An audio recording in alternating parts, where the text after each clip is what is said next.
Do you feel that? Because if I had to guess, you're probably feeling the same thing that I'm feeling right now. A little bit chilly. Yeah, it's cold in here, and not just because we're standing in an unheated attic in the middle of winter. No, this place has a different kind of chill. It's got a history of violence, and whatever happened up here is still lingering. I can feel it. Can you? Welcome back, everyone. Welcome to the Lizzie Borden house. This is where Andrew and Abby Borden were brutally murdered with an axe in August of 1892 by someone who has never been identified. The police suspected Borden's own daughter, Lizzie, who was eventually put on trial for the crime, but ultimately found not guilty. Even though she was acquitted, rumors have persisted over the years that Lizzie was the one who carried out the killings.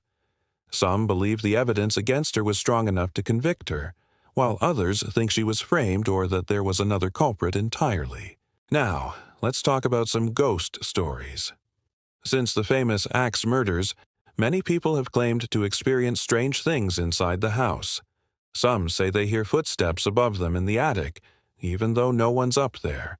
Others claim they hear screaming in the night. Then there are those who say they've seen ghostly figures walking around the house, including the ghosts of Andrew and Abby Borden themselves. People have reported seeing both of them in the very spot where we are right now. There's also a guest room in the house where guests swear they see the ghost of a little girl. They say she's the ghost of a girl who died after falling down the stairs in the 1800s. There's also an area outside the house where many people have reported seeing the ghost of a man in a top hat. Some believe he's the ghost of Andrew Borden.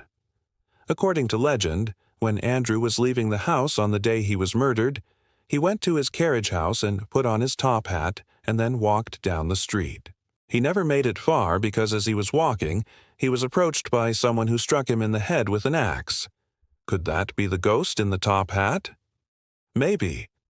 Now, I want to hear from you. Have you ever seen a ghost? Have you ever experienced anything supernatural? Leave me a comment down below with your story. But be warned, some of these stories may end up being featured on this channel. So if you don't want me reading your story on this channel, don't leave it in the comments.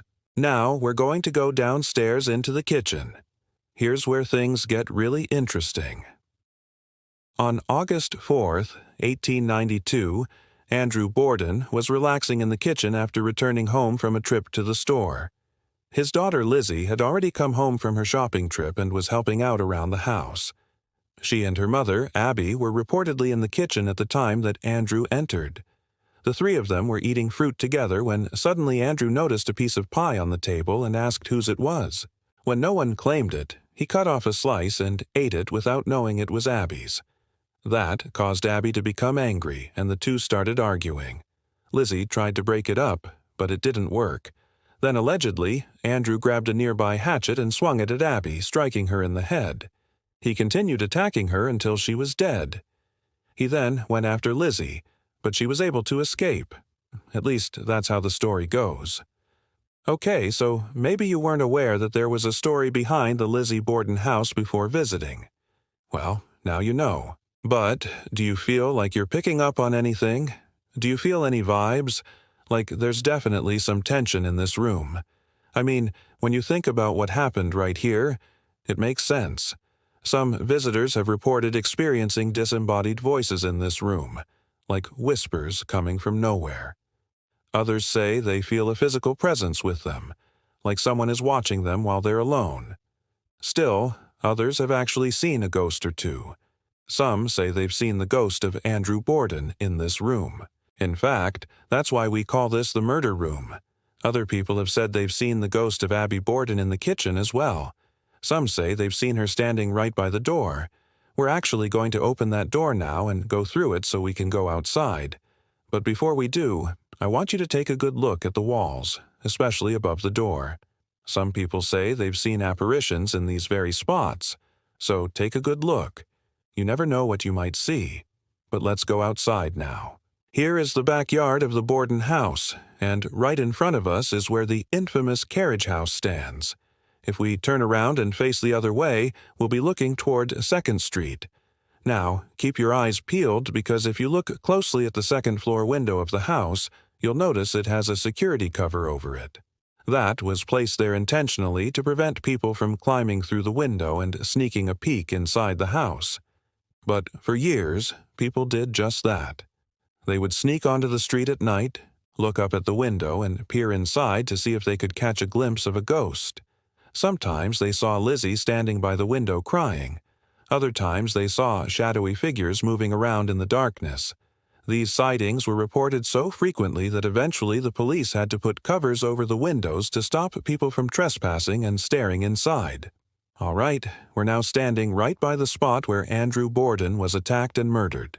Legend has it that he was approached by an unknown assailant while wearing his top hat and then struck in the head with an axe.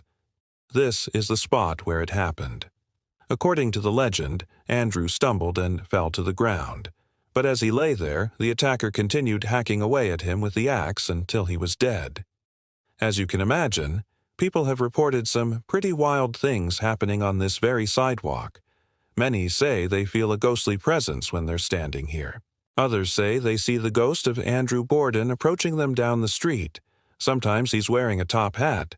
Other times he doesn't seem to have one on. Either way, he's always in a suit and tie.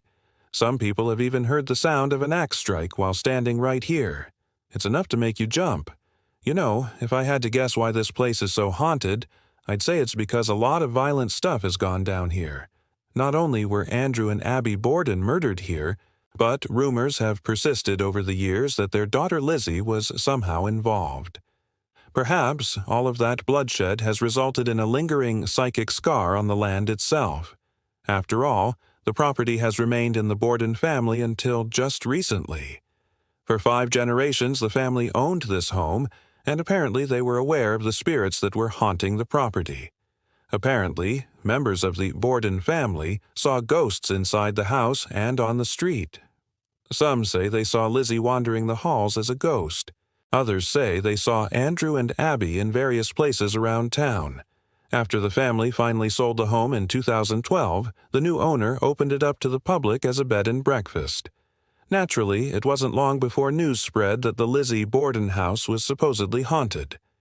Now, people come from all over the world to visit the house and try to connect with the spirits within.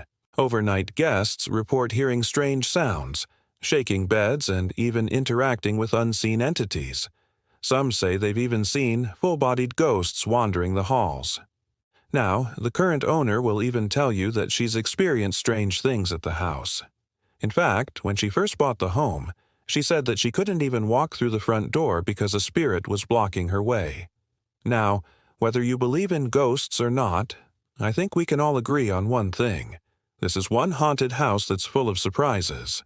All right, everyone, that is our tour of the Lizzie Borden house. What did you think? Let me know down below in the comments. Also, don't forget to check out my podcast where I interview experts on all things paranormal. Thanks for watching, and I'll see you next time. Bye.